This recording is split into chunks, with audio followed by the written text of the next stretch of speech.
in this speech, nodding to the historic relationship between the U.S. and the U.K., and especially marking the 250th anniversary of the signing of the Declaration of Independence.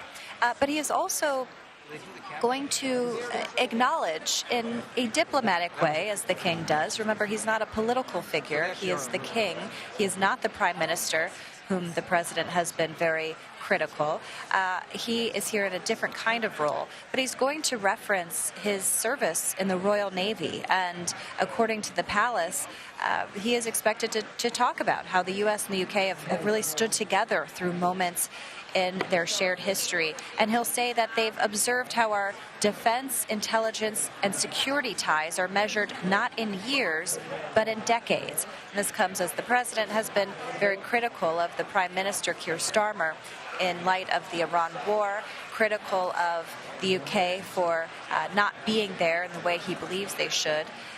And the king will give an acknowledgement of that. He'll also acknowledge the Middle East, Ukraine, and of course NATO, of which the UK and the US were founding members. So he is here today in a diplomatic role to try to help calm down these tensions, essentially, between the leaders of the respective countries on the political front. But the pomp and circumstance here, as we saw this morning at the White House, is extended here to Capitol Hill at a time that you could argue they quite need it. Okay, Caitlin, if you can, we'd like to keep you on the line. We are greedy that way, but we do want to bring into the conversation now royal commentator Amanda Mata. Amanda, thank you for being here. Anything you would like to add about the significance of today's visit? Well, I mean, the king himself is not a policymaker. That's been made very clear here. But I think it will go a long way for him to be here addressing Congress today. We've already heard President Trump touting what an honor it has been to host the royals. Of course, the question is whether that sense of honor and his positive view on the visit now extends to the British government and policy disagreements that they have had with the U.S. government recently.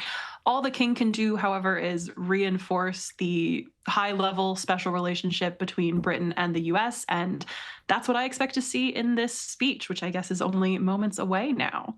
I want to ask you something, and obviously if any processions start, I'll have to interrupt. But this is on background from the White House, the gifts from the president and first lady to his and her majesty. So President Trump gave a custom fax of a letter written from John Adams to John Jay in 1785, essentially talking about promising to restore friendship between the two nations.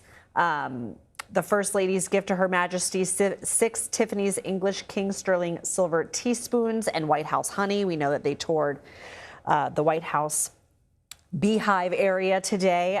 The king's gift to the president was a framed fax of the 1879 design plans for the Resolute desk, of course, that is in the Oval Office. And the Queen's gift to the First Lady was Fiona Ray Brooch. What is the significance of the exchanging of the gifts?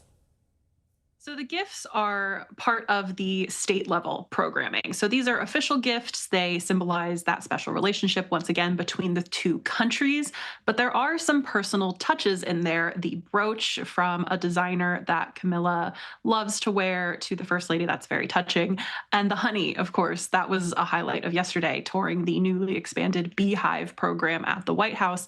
That is something that was likely added to the program specifically to appeal to King Charles, who is a lover of sustainability, eco-friendly farming initiatives, and those seasonal ingredients might make their way into the state dinner this evening. So the blend is what is so interesting to royal watchers, the mixing of personal touches with these very high-level top-down conversations about the policies, the governance that goes on in the back rooms, in the bilateral meetings. But the moments that are for public consumption, it's good to see that healthy mix.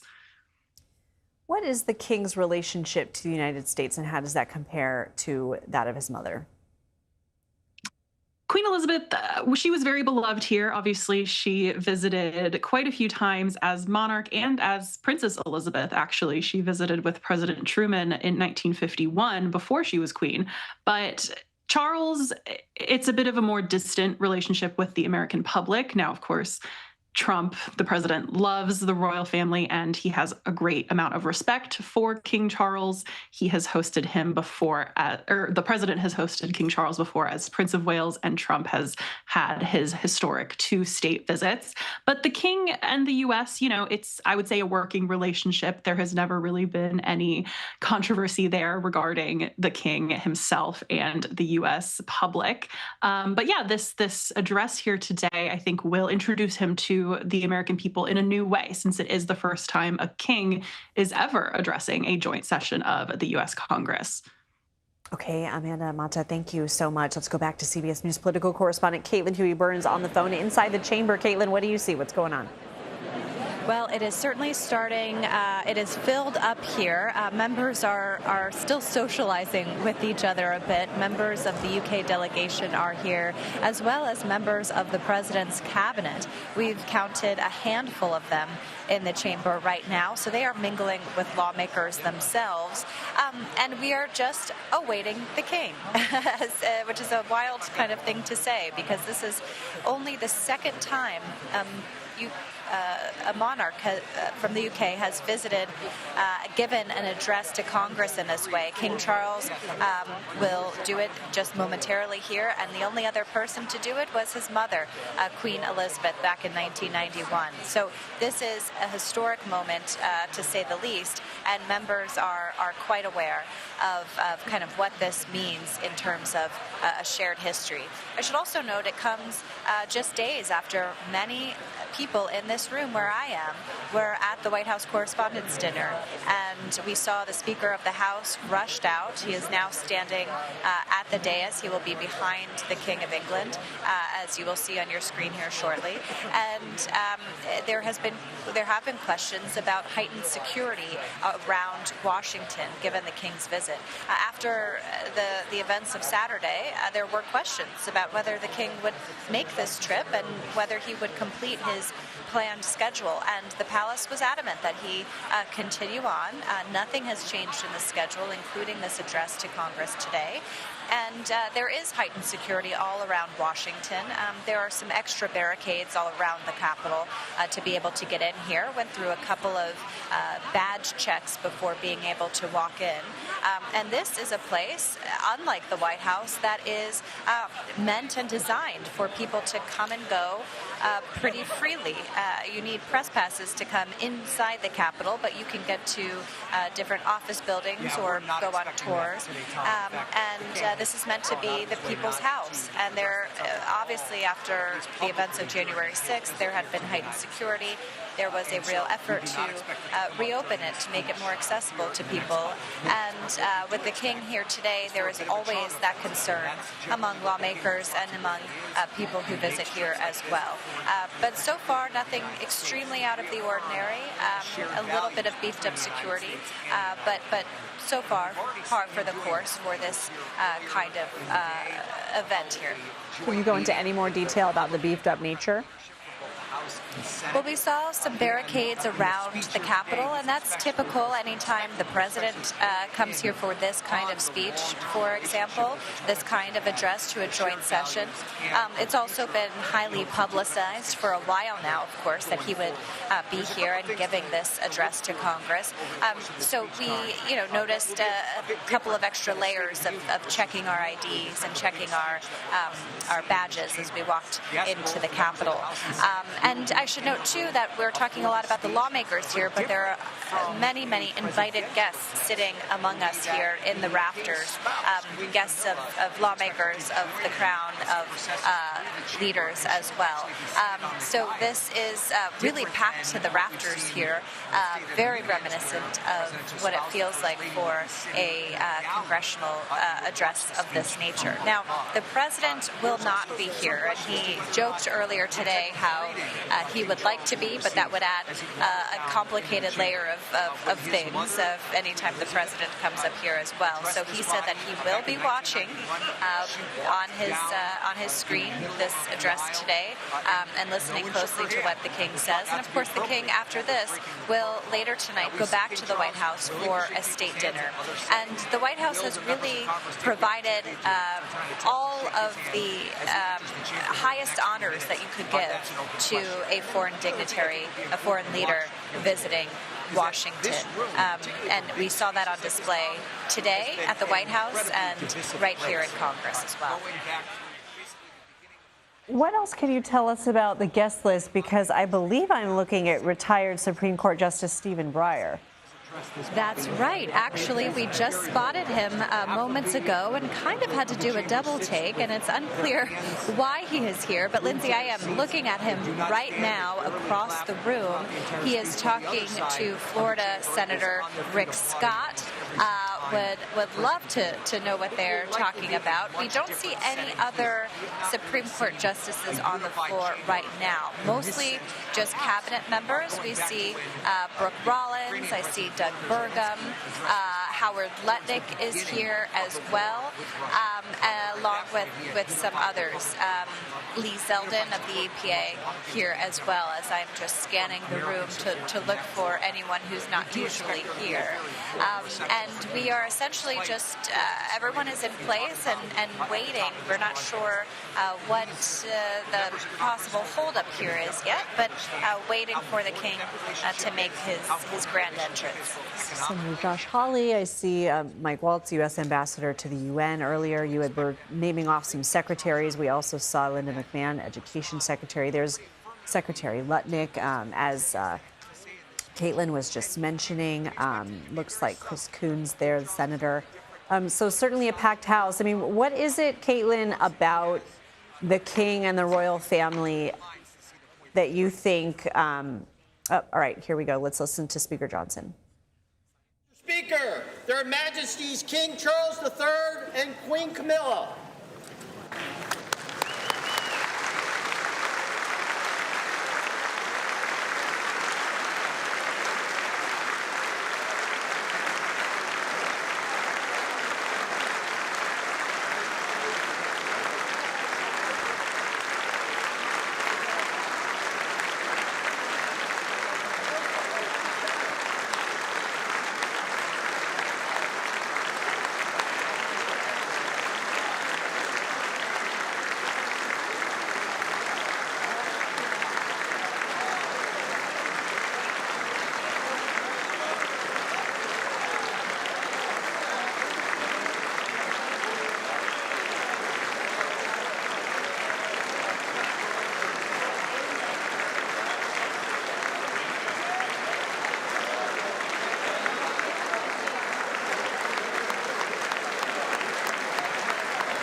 Members of Congress, I have the high privilege and distinct honor of presenting to you His Majesty Charles III.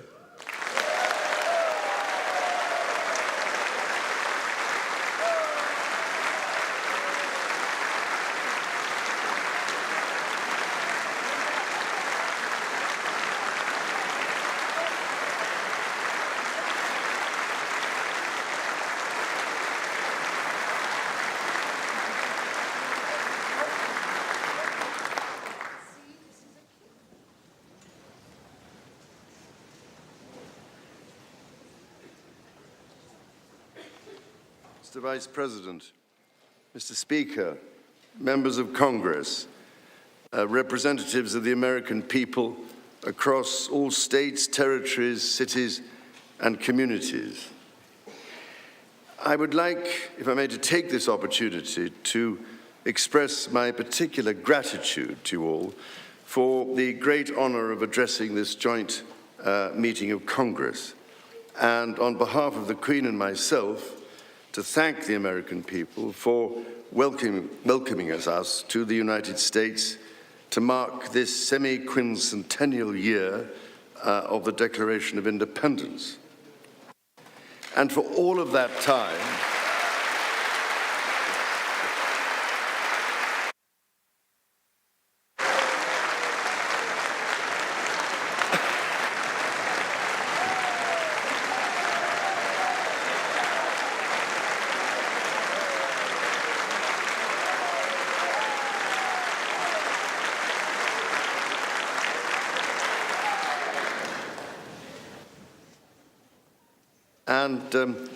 for all of that time, our destinies as nations have been interlinked. As Oscar Wilde said, we have really everything in common with America nowadays, except, of course, language. So, ladies and gentlemen, we meet in times of great uncertainty, in times of conflict from Europe to the Middle East, which pose immense challenges for the international community and whose impact is felt in communities the length and breadth of our own countries. We meet, too, in the aftermath of the incident not far from this great building that sought to harm the leadership of your nation and to foment wider fear and discord. Let me say with unshakable resolve, such acts of violence will never succeed.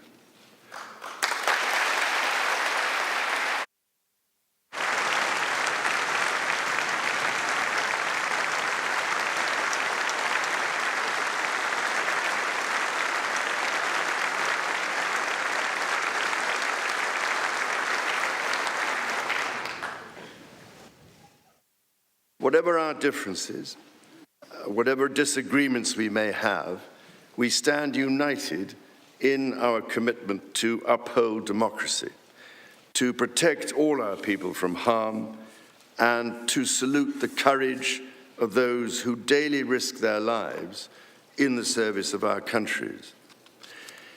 Standing here today, it is hard not to feel the weight of history on my shoulder, because the modern relationship between our two nations and our own peoples spans not merely 250 years, but over 4 centuries. It is extraordinary to think that I am the 19th in our line of sovereigns to study with daily attention the affairs of America. So I come here today with the highest respect for the United States Congress, this citadel of democracy created to represent the voice of all American people to advance sacred rights and freedoms. Speaking in this renowned chamber of debate and deliberation, I cannot help but think of my late mother, Queen Elizabeth, who in 1991 was also afforded this signal honor and similarly spoke under the watchful eye of the Statue of Freedom above us. Today, I am here on this great occasion in the life of our nations to express the highest regard and friendship of the British people to the people of the United States. Now, as you may know, when I address my own Parliament at Westminster, we still follow an age-old tradition and take a Member of Parliament hostage, holding him or her at Buckingham Palace until I am safely returned. These days, we look after our guests rather well, to the point that they often do not want to leave. I don't know, Mr. Speaker, if there were any volunteers for that role here today. As I look back across the centuries, Mr. Speaker, there emerge certain patterns, certain self-evident truths from which we can learn and draw mutual strength. With the spirit of 1776 in our minds, we can perhaps agree that we do not always agree, at least in the first instance. Indeed, the very principle on which your Congress was founded, no taxation without representation, was at once a fundamental disagreement between us, and at the same time a shared democratic value which you inherited from us. Ours is a partnership born out of dispute, but no less strong for it. So perhaps in this example, we can discern that our nations are in fact instinctively like-minded, a product of the common democratic, legal, and social traditions in which our governance is rooted to this day. Drawing on these values and traditions, time and again, our two countries have always found ways to come together. And by Jove, Mr. Speaker, when we have found that way to agree, what great change is brought about, not just for the benefit of our peoples, but of all peoples. This, I believe, is the special ingredient in our relationship. As President Trump himself observed during his state visit to Britain last autumn, the bond of kinship and identity between America and the United Kingdom is priceless and eternal. It is irreplaceable and unbreakable.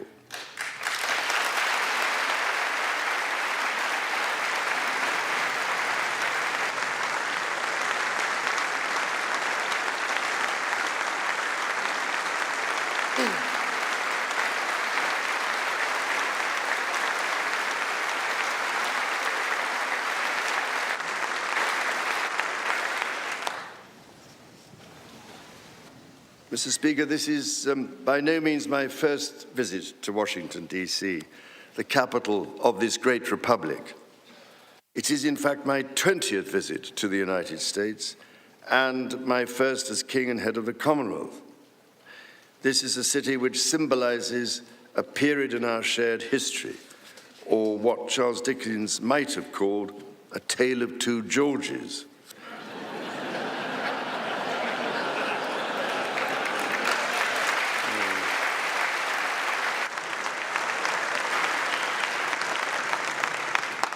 First President, George Washington, and my 5 times great-grandfather, King George III.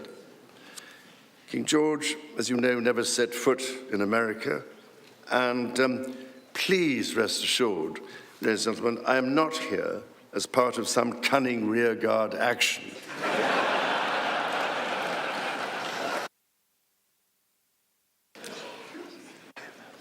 The founding fathers were bold and imaginative rebels with a cause.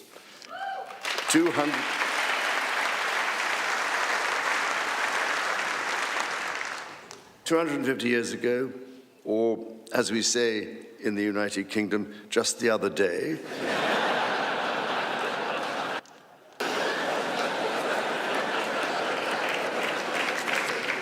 they declared independence. By balancing contending forces and drawing strength in diversity, they united 13 disparate colonies to forge a nation on the revolutionary idea of life, liberty, and the pursuit of happiness. They carried with them and carried forward the great inheritance of the British Enlightenment, as well as the ideals which had an even deeper history in English common law and Magna Carta.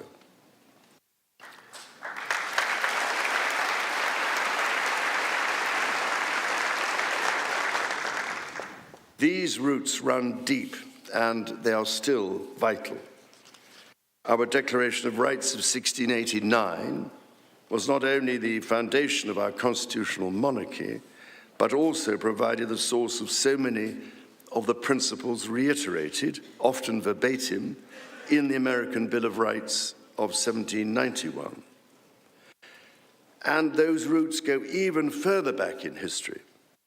The US Supreme Court Historical Society has calculated that Magna Carta is cited in at least 160 Supreme Court cases since 1789, not least as the foundation of the principle that executive power is subject to checks and balances.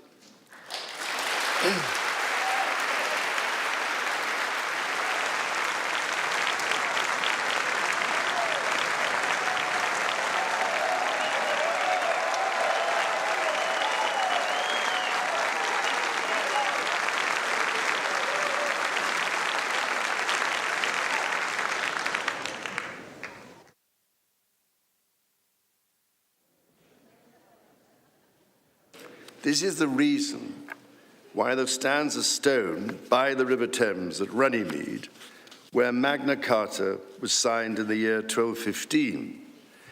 This stone records that an acre of that ancient and historic site was given to the United States of America by the people of the United Kingdom to symbolize our shared resolve in support of liberty and in memory of President John F. Kennedy.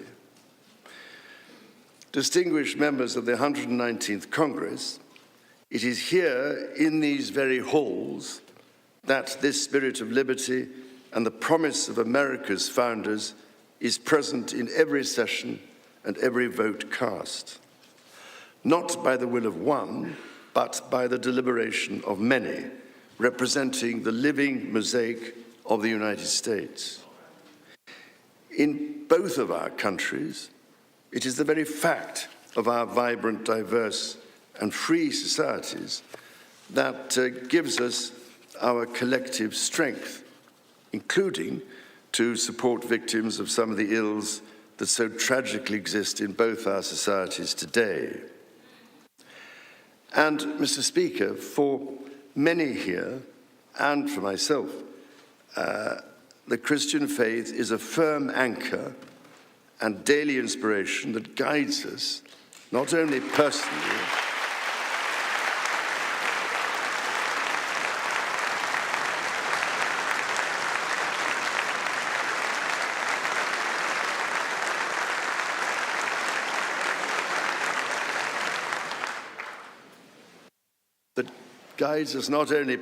but together as members of our community. Having devoted a large part of my life to interfaith relationships and greater understanding, it is that faith in the triumph of light over darkness which I have found confirmed countless times. Through it, I am inspired by the profound respect that develops as people of different faiths grow in their understanding of each other.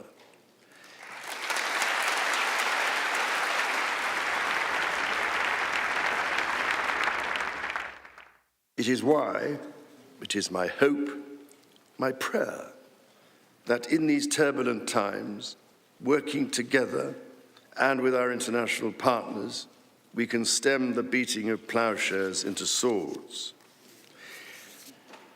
I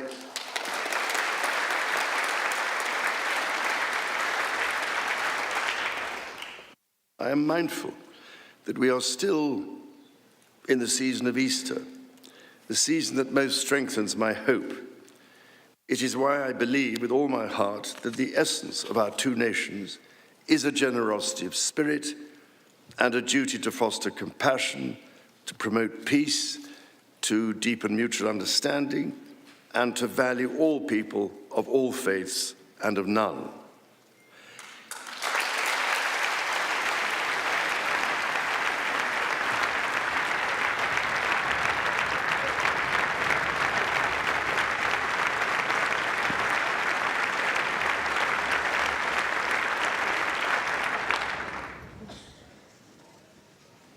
The alliance that our two nations have built over the centuries, and for which we are profoundly grateful to the American people, is truly unique. And that alliance is part of what Henry Kissinger described as Kennedy's soaring vision of an Atlantic partnership based on twin pillars, Europe and America. That partnership, I believe, Mr. Speaker, is more important today than it has ever been.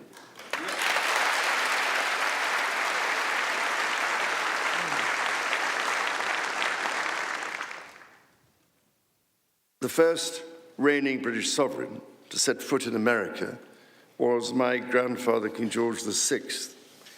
He visited in 1939 with my beloved grandmother, Queen Elizabeth, the Queen Mother. The forces of fascism in Europe were on the march, and sometime before the United States had joined us in the defense of freedom, our shared values prevailed. Today, we find ourselves in a new era, but those values remain. It is an era that is in many ways more volatile and more dangerous than the world to which my late mother spoke in this chamber in 1991. The challenges we face are too great for any one nation to bear alone, but in this unpredictable environment, our alliance cannot rest on past achievements or assume that foundational principles simply endure. As my Prime Minister said last month, ours is an indispensable partnership. We must not disregard everything that has sustained us for the last 80 years. Instead, we must build on it.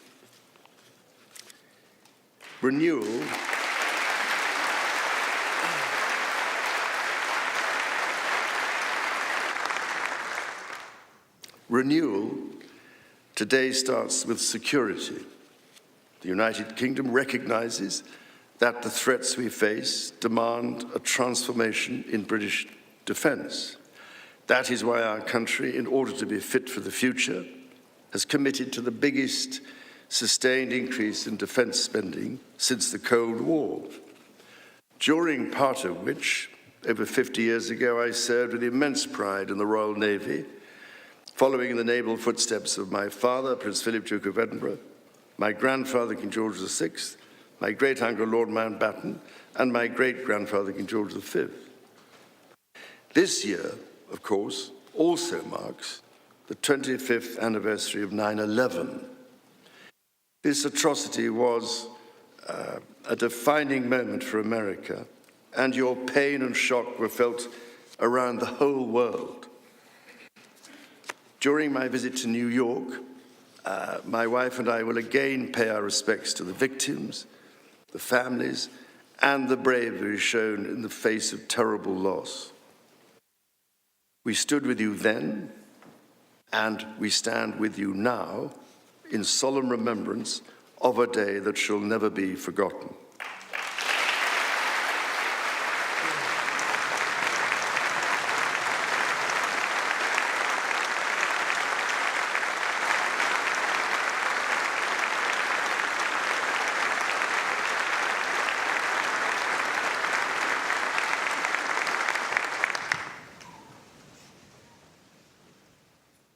In the immediate aftermath of 9/11, when NATO invoked Article 5 for the first time, and the United Nations Security Council was united in the face of terror, we answered the call together, as our people have done so for more than a century, shoulder to shoulder through 2 world wars, the Cold War, Afghanistan, and moments that have defined our shared security. Today, Mr. Speaker, that same unyielding resolve is needed for the defense of Ukraine and her most courageous people.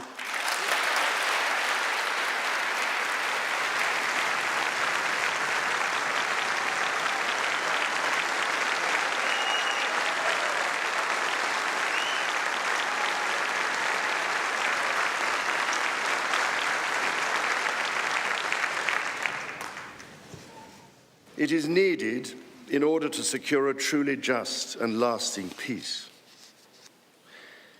From the depths of the Atlantic to the disastrously melting ice caps of the Arctic, the commitment and expertise of the United States Armed Forces and its allies lie at the heart of NATO, pledged to each other's defense, protecting our citizens and interests, keeping North Americans and Europeans safe from our common adversaries.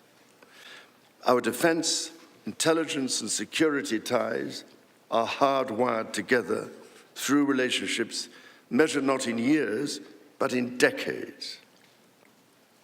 Today, thousands of US service personnel, defense officials and their families are stationed in the United Kingdom as British personnel serve with equal pride across 30 American states. We are building F-35s together, and we have agreed the most ambitious submarine program in history, AUKUS.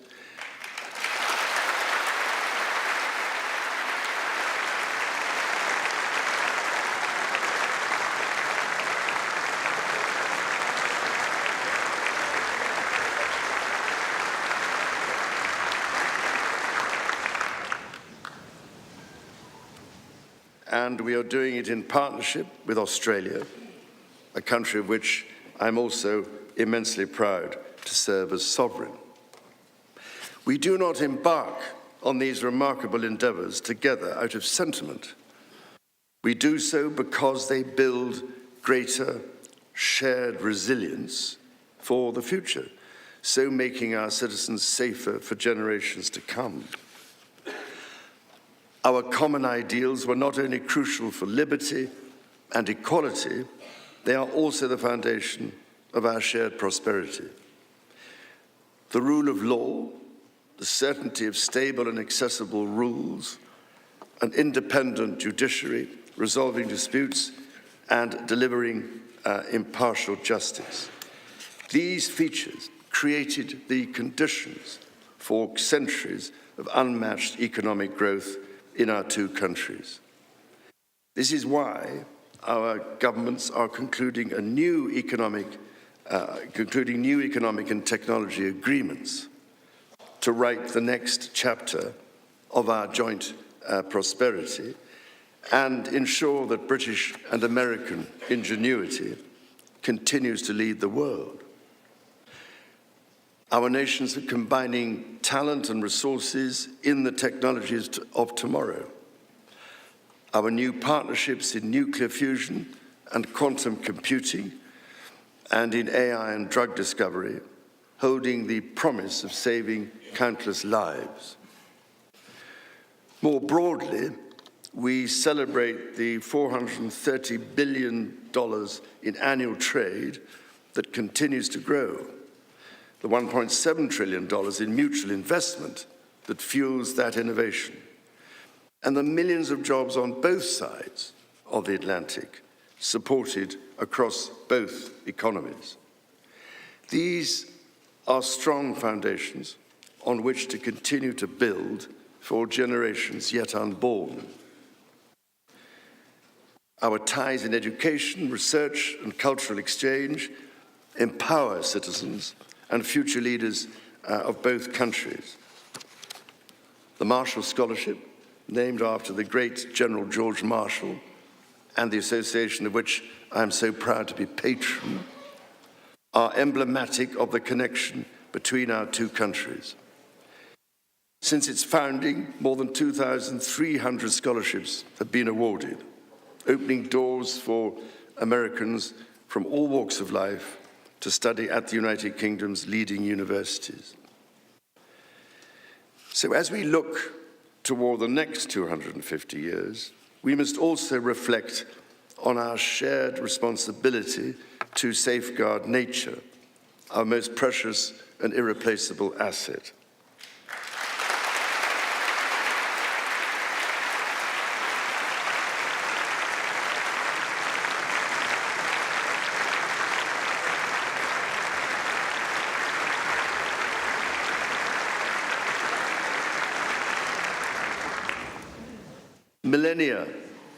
Millennia before our nations existed, before any border drawn, the mountains of Scotland and Appalachia were one, a single continuous range forged in the ancient collision of continents.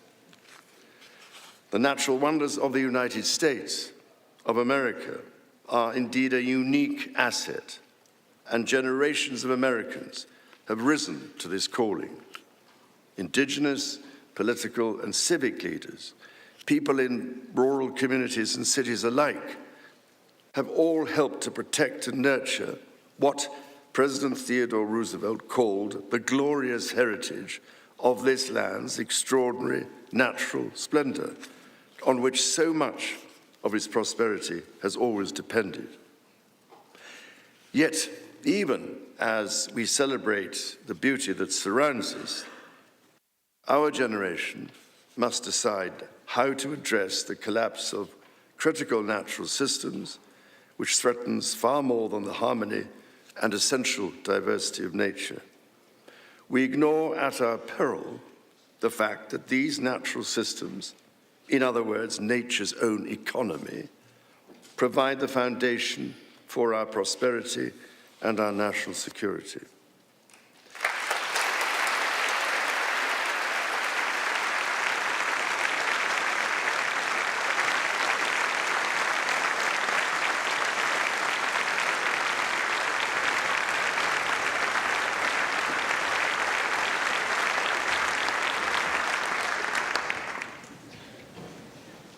The story of the United Kingdom and the United States is at its heart a story of reconciliation, renewal, and remarkable partnership.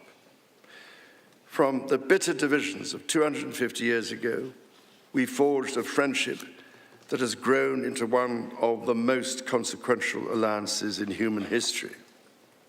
I pray with all my heart that our alliance will continue to defend our shared values with our partners in Europe and the Commonwealth and across the world. And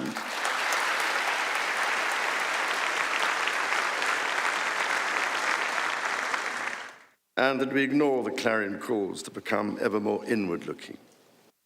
Mr. Speaker, Mr. Vice President, distinguished ladies and gentlemen, America's words carry weight and meaning, as they have since independence.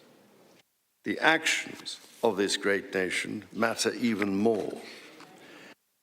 President Lincoln understood this so well with his reflection in the magisterial Gettysburg Address, that the world may little note what we say, but will never forget what we do. And so to the United States of America, on your 250th birthday, let our two countries rededicate ourselves to each other in the selfless service of our peoples and of all the peoples of the world. God bless the United States, and God bless the United Kingdom.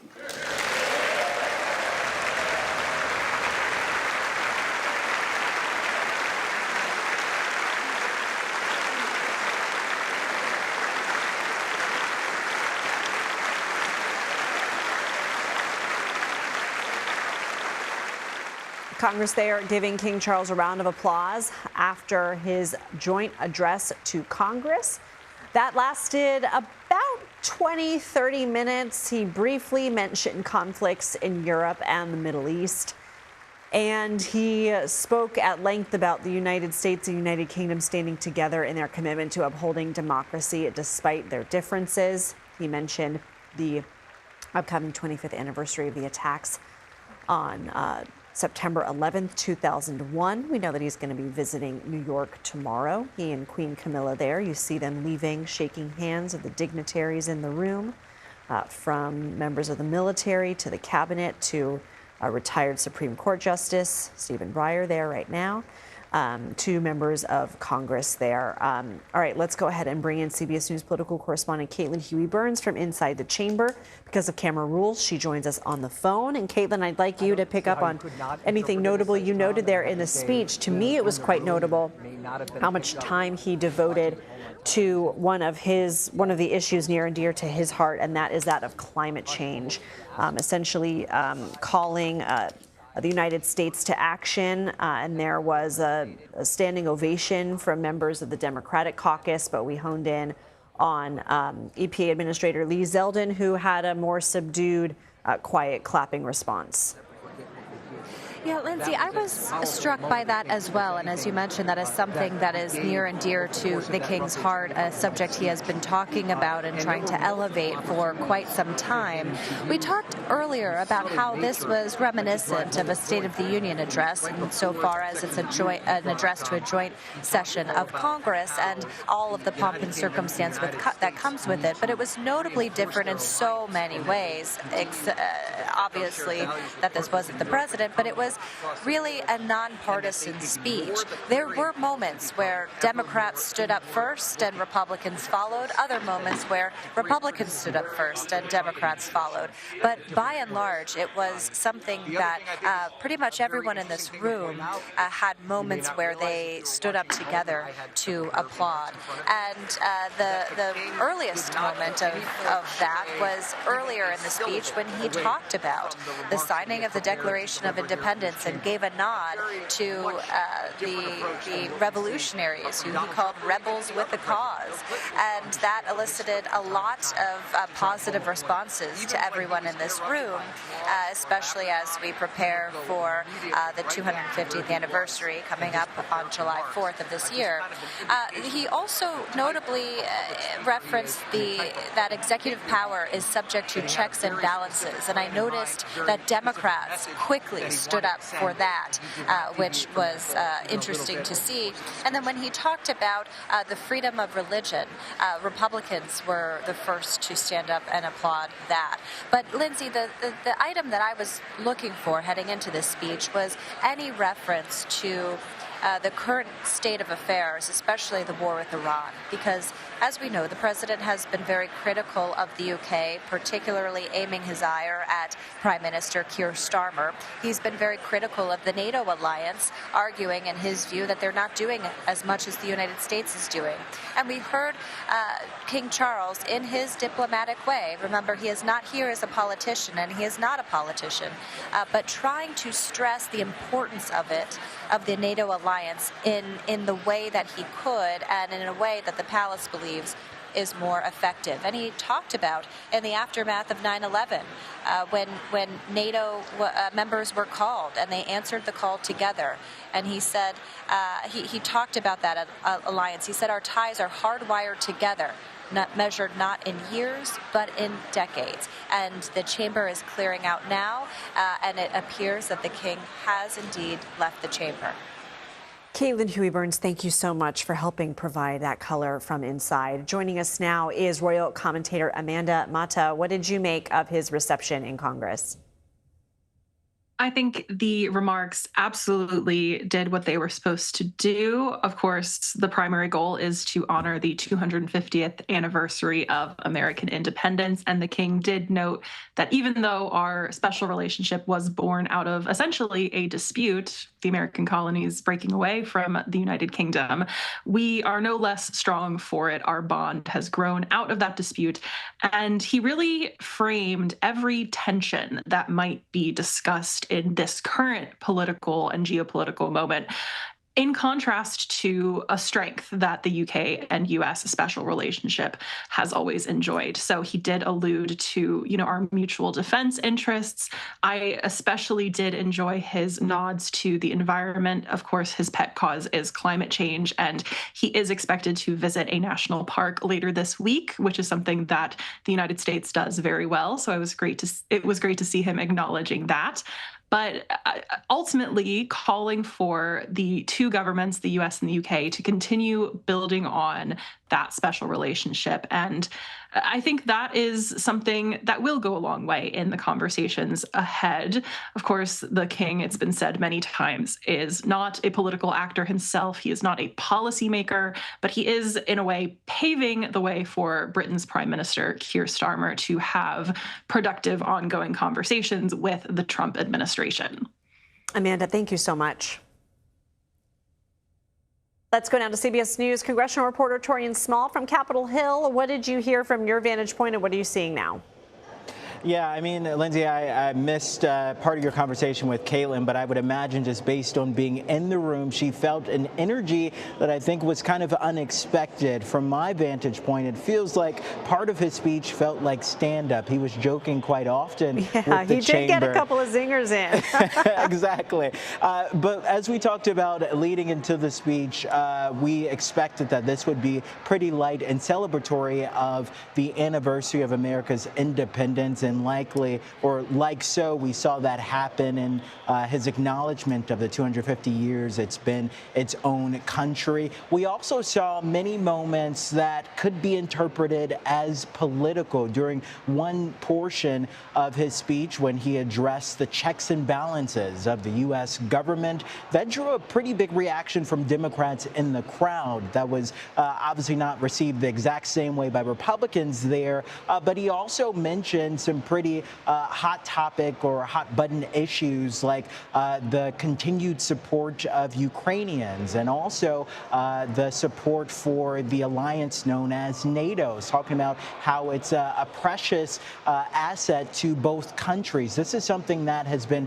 previously condemned in many ways by President Trump, so it was pretty interesting to note that he made a point to bring those points up during his speech. But ultimately, though, he ended by saying, again, this purpose in this joint address is about renewed reconciliation for the two nations as the U.S. faces now its 250 years of independence. Torian Small, thank you so much, and our thanks to Amanda Mata and Caitlin Huey-Burns as well. We are going to take a short break, but we are going to have the latest on this new indictment handed up against former FBI Director James Comey. The latest coming up, but for now you're watching CBS News 24/7, the #1 free streaming news service in America.